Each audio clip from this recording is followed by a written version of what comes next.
வணக்கம். இன்று நீங்கள் கேட்க இருப்பது சாண்டில்யன் அவர்களின் மலைவாசல். அத்தியாயம் 29. யமலோகம் போகலாம். காமினியின் முகத்திலிருந்து சரேலென திரும்பிய தோரமானாவின் கண்கள் உபாத்தியாயன் முகத்தில் ஒரு வினாடி சந்தேகத்துடன் நிலைத்தன. உபாத்தியாயன் திடும் பிரவேசம் காமினியின் முகத்தில் கூட சிறிது சந்தேக சாயையை படரவிட்டது. உபாத்தியாயன் அந்த இருவர் பார்வைகளிலும் தொனித்த சந்தேகத்தை கவனிக்கத்தான் இல்லையோ அல்லது கவனித்துதான் பொருட்படுத்தவில்லையோ தெரியாது. மகாராஜ், மூலஸ்தானபுரத்திலிருந்து முக்கிய செய்தி வந்திருக்கிறது என்று தான் வந்த காரியத்தை பளிச்சென தெரிவித்துவிட்டு மேலே பேச தோரமானாவின் உத்தரவுக்கு எதிர்பார்த்து நின்றான். இந்த தகவல் தோரமானாவின் சந்தேகத்தை நிவர்த்தித்ததாக தெரியவில்லை. தானும் காமினியும் பேசியதை உபாத்தியாயன் ஒட்டு கேட்டிருப்பானோ என்பதை ஆராய்வதிலேயே உள்ளம் நிலைத்திருந்ததால் தோரமானா உடனே பதில் சொல்லாமல் அறையில் சிறிது நேரம் உலாவினான். அவன் கேட்க வேண்டிய கேள்வியை காமினியை கேட்கத் தொடங்கி, என்ன செய்தி உபாத்தியாயரே என்று விசாரித்தாள். மூலஸ்தானபுரத்துக்கு நேர் எதிரில் வைதஸ்தான் நதியின் அக்கறையில் இருக்கும் குப்தராஜ்ய படைகள் இன்னும் 2 நாட்களில் மூலஸ்தானபுரத்தை தாக்கப் போகின்றன என்றான் உபாத்தியாயன். இந்த செய்தி தோரமானாவின் சந்தேகத்தை கூட கிழித்தெறிந்திருக்க வேண்டும். என்ன என்ற ஆக்ரோஷத்துடன் உபாத்தியாயனை பார்த்தான் தோரமானா. அந்த ஆக்ரோஷத்தால் சிறிதும் பாதிக்கப்படாத உணர்ச்சியுடன் வெகு சாவதானமாக கையிலிருந்த ஓலையை தோரமானாவுக்காக நீட்டி, இதை கொண்டு வந்திருக்கும் தூதன் அறைக்கு வெளியில் பேட்டிக்காக காத்திருக்கிறான் என்றான் உபாத்தியாயன். ஓலையை பார்த்து மளமளவென அதன் மேல் கண்களை ஓட்டிய தோரமானா சிறிது நேரம் ஏதோ யோசித்தான். பிறகு உபாத்தியாயனை நோக்கி, இந்த புதிய ஆபத்தை நாம் உடனே சமாளிக்க வேண்டும் என்றான். மூலஸ்தானபுரத்தில் இருக்கும் சைன்யத்தின் தராதரம் தங்களுக்கே தெரியும் என்று எதையோ வலியுறுத்த இஷ்டப்படுபவன் போல் உபாத்தியாயன் இழுத்தான். தோரமானா நின்ற இடத்திலேயே பெருமூச்செறிந்தான். ஆம், நன்றாக தெரியும். அங்கிருப்பது சைன்யம் அன்று. அத்தனை பேரும் கொள்ளைக்காரர்கள். படைத்தலைவன் எல்லோரையும் விட பெரிய கொள்ளைக்காரன். அயோக்கியனை யார் வேண்டுமானாலும் விலைக்கு வாங்கிவிடலாம். மூலஸ்தானபுரம் வேவு பார்க்கும் எல்லைதானே என்றுதான் அவனை அங்கே இருக்க அனுமதித்தேன். இப்பொழுது அது யுத்தரங்கமாவதால் அவன் அங்கே இருப்பது மிகப்பெரிய ஆபத்து. அவனை எப்பொழுதோ துளைத்திருப்பேன். ஆனால் காமினியை உத்தேசித்து என்று விடுவிடு என பேசிக்கொண்டு போன தோரமானாவை உபாத்தியாயன் தடுத்து, மகாராஜ் என்று எச்சரிக்கும் பாவனையில் மேலே பேச விடாமல் குறுக்கிட்டான். தோரமான பேச்சை நிறுத்தவில்லை. இனிமேல் ரகசியத்துக்கு அவசியமில்லை அஜித். பல்தேவ் மூலஸ்தானபுரத்தில் இருக்கும் தகவலையும் அவன் உள்ள நிலைமையையும் காமினிக்கு சொல்லிவிட்டேன். காமினியின் அதிர்ஷ்டம் அவ்வளவுதான். அவளுடைய அழகுக்கும் அவள் புத்தி கூர்மைக்கும் எவ்வளவோ நல்ல புருஷன் கிடைத்திருக்கலாம் என்று மேலும் ஏதோ பேசப்போன தோரமானாவை இம்முறை காமினி தடுத்தாள். எஜமான், தாங்கள் என் புருஷனை பற்றி என் முன்னிலையிலேயே தூஷிப்பது நியாயமா என்று காமினி முகஞ்சினாள். தோரமானாவுக்கு அப்பொழுதிருந்த மனோநிலையிலும் காமினியின் சொற்கள் ஆச்சரியத்தை விளைவித்தன. உன் புருஷனா என்று வியப்புடன் கேட்டான். ஆம் எஜமான், அவர் எப்படி இருந்தாலும் என் புருஷன்தான். நான் ஹிந்து ஸ்திரீ. உங்களுக்கு என் மனோபாவம் புரிவது கஷ்டம் என்றாள். அந்த சமயத்தில் அவள் கண்களில் நீர் தேங்கி நின்றது. ஹிந்து ஸ்திரீகளின் போக்கு விசித்திரமாயிருக்கிறது. முட்டாள்களையும் பேடிகளையும் மணப்பதும் ஆயுள் முழுவதும் அவனுக்கு அடிமைப்பட்டிருப்பதும் வினோதத்திலும் வினோதம். காமினி, உன் நிலைமையில் ஒரு ஹீனஸ்திரீ இருந்தால் பல்தேவ் ஒன்று இன்னும் சிறையில் அடைபட்டு கிடப்பான், அல்லது அவன் உயிரே யமனூர் போய் சேர்ந்திருக்கும் என்று தோரமானா இறைந்தான்.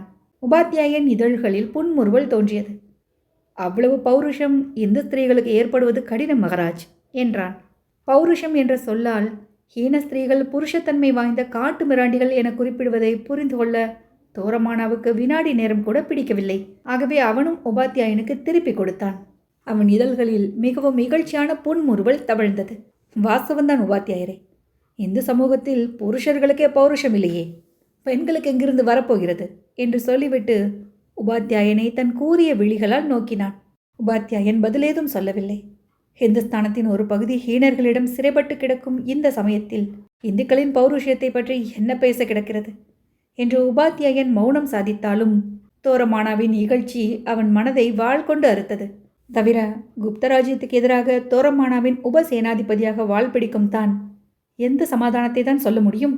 இவ்வாறு துன்ப உணர்ச்சிகள் இதயத்தை கவிந்து கொண்டாலும் உபாத்தியாயன் அவற்றை வெளிக்காட்டாமல் தீவிர யோசனையில் இறங்கினான். சொற்போரிடும் அந்த இருவரிடையில் நுழைய இஷ்டப்படாத காமினி மௌனமாகவே நின்றிருந்தாள்.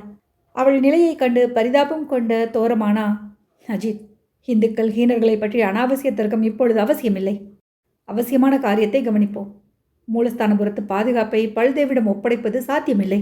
ஆகையால் நீங்கள் சென்று அந்த படையின் தலைமையை ஏற்றுக்கொள்ளுங்கள் என்று உத்தரவிட்டான். அவன் உத்தரவில் இருந்த மர்மத்தை புரிந்து கொண்ட அஜித் சந்திரன், காமினி இருவரும் திகைத்து போனார்கள். எந்தவித கட்டுப்பாடும் இல்லாத கொள்ளைக்கார சைன்யத்துக்கு தன்னை தலைவனாக்கினால் தன் கதி என்ன ஆகும் என்பது அஜித் சந்திரனுக்கு நன்கு தெரியும். கொள்ளையடித்து பழகிய வீரர்களை ஒரு கட்டுப்பாட்டிற்குள் கொண்டு வர முடியாது. தவிர தனக்கு அடுத்தபடி அங்கு தலைமை வகிப்பவன் தன்னை பழிவாங்க சமயத்தை எதிர்பார்த்திருக்கும் பல்தேவ்.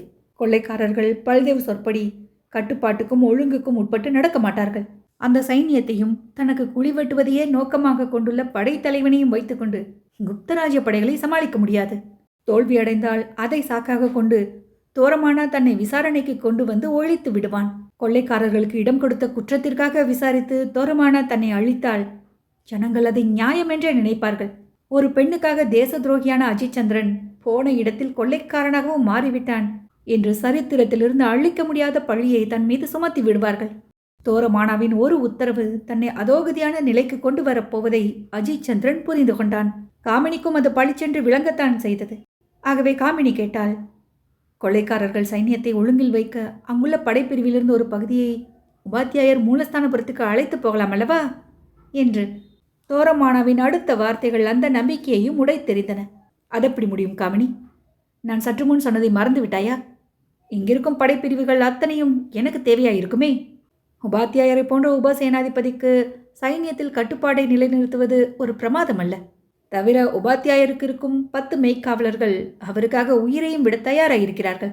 அவர்களிடம் கொள்ளைக்காரர்களை பகிர்ந்து கொடுத்தால் போகிறது என்று தோரமானா மேலும் தர்க்கத்தில் இறங்க இஷ்டமில்லாமல், உபாத்தியாயரே, நீங்கள் மூலஸ்தானபுரம் போய் அங்குள்ள படைகளின் தலைமையை ஏற்றுக்கொள்ளுங்கள்.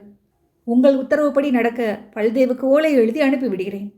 மூலஸ்தானபுர நிலைமை சரிப்பட்டவுடன் அங்கிருந்து புருஷபுரம் சென்று மலைவாசலையும் கவனித்துக் கொள்ளுங்கள். வெகு சீக்கிரம் அவ்விடத்தில் எதிரிகள் நடவடிக்கை தொடங்குவார்கள் என்று எதிர்பார்க்கிறேன் என்று விடுவிடு என்று உத்தரவிட்டான். இந்த உத்தரவை கேட்ட அஜித் சந்திரன் முகத்தில் ஆச்சரிய குறி தோன்றவில்லை. அதற்கு பதில் ஆழ்ந்த சிந்தனையே தெரிந்தது. அதே சமயத்தில் உள்ளே நுழைந்த காவலன், குப்தராஜ்யத்திலிருந்து செய்தி கொண்டு வந்த தூதனை காணவில்லை மகராஜ் என்றான். காணவில்லையா என்றான் தோரமானா. ஆம் மகராஜ், தூதர்கள் தங்கும் மாளிகையில்தான் அவனை இருத்தினோம். இப்பொழுது பார்த்தால் அறை காலியாக கிடக்கிறது. தூதன் பெயர் என்ன என்று தோரமானா கடுமையாக கேட்டான். ராகுலன் என்று பதில் சொன்னான் உபாத்தியாயன். ராகுலன்? பிரமித்து போனான் தோரமானா. அடிலன் மாப்பிள்ளையாக வரவேண்டியவன் என்றான் அஜித் சந்திரன் தொடர்ந்து. இத்தனை நேரம் என்னிடம் அதை ஏன் சொல்லவில்லை என்று தோரமானா வினவினான். சந்தர்ப்பமில்லை. தாங்கள் மேன்மேலும் உத்தரவிட்டுக் கொண்டிருந்தீர்கள். என் மூளை ஒரே குழப்பமாயிருந்தது என்று உபாத்தியாயன் பதில் சொன்னான். குழப்பம் என்பது உபாத்தியாயனுக்கு எந்த சமயத்திலும் கிடையாது என்பதை நன்றாக அறிந்திருந்த காமினி, என் அறையிலிருந்த சமயத்தில் என்னிடம் கூட சொல்லவில்லையே என கேட்டாள். அப்பொழுது நிச்சயமில்லை. அவனை பார்த்தபோது எங்கோ பார்த்த ஞாபகமாய் இருந்தது. ஒருமுறை இரவில் பார்த்தது தானே என்று உபாத்தியாயன் சமாதானம் சொன்னான். அந்த சமாதானத்தை காமினியும் நம்பவில்லை, தோரமானாவும் நம்பவில்லை. உபாத்தியாயன் ஒருமுறை யாரையாவது பார்த்தால் அப்புறம் ஆயுளில் அவரை மறக்க மாட்டான் என்பது அவ்விருவருக்குமே தெரியும். ஆகவே ஒரு கணம் ஏதோ யோசித்த தோரமானா, சரி, ராகுலனை கைது செய்ய உத்தரவு அனுப்புங்கள். நீங்கள் மூலஸ்தானபுரம் கிளம்பலாம் என்று முடிவாக சொன்னான். யமலோகத்துக்கு கிளம்பலாம் என்று சொல்வது போல் இருந்தது உபாத்தியாயனுக்கு.